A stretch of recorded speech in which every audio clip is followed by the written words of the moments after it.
Havells music की शानदार प्रस्तुति।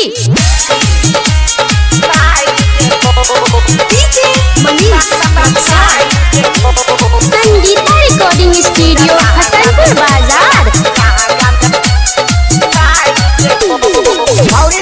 धीरे जो बन जाई तो डोलाई के दादी खिसी आई वो तो टोली देबो खोले के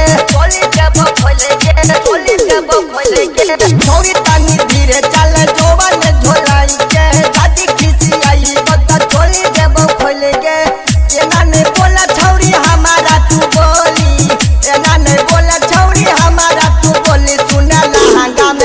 सुने लहंगा में फोरनी डाल देबो ग छौरी चोली में गोली मार देबो। सुने लहंगा में फोरनी डाल देबो ग छौरी चोली में गोली मार देबो।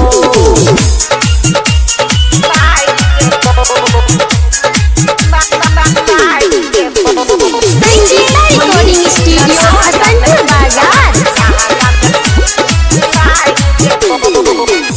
हसीन चेहरा तो है गोरे गोरे गाल छौ, रेशम जैसन छावरी तो है सुने त बाल छौ,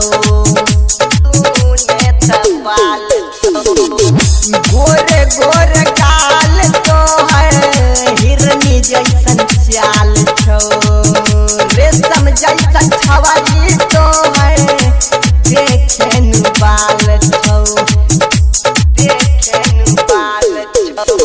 जिनसे दबा पे नहीं चाहिए जान तू लाई चाहिए। चोली के जोबाना गाय देबो, चोली के जोबाना गाय देबो ग सुने लहंगा में फोरन डाल देबो ग छौरे चोली में गोली मार देबो ग छौरी लहंगा में गोली मार देबो ग छौरी नीचे से तोरा वडार देबो।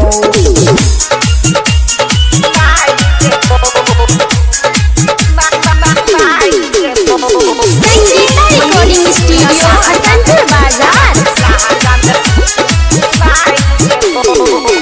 हमारा संग एक दिन जल्दी बिताइले, सैया से पहले तू हमारा सुताइले,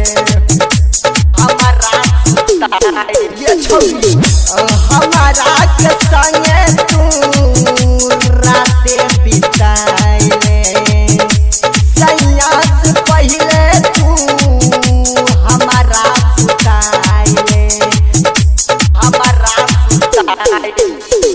सुन के पारी जवानी के बौझारी संजय बिहारी संग फाड़ देबो, संजय बिहारी संग फाड़ देबो ग सुना लहंगा में फोरन डाल देबो ग छौरी नीचा गोली वडार देबो ग छौरी लहंगा में फोरन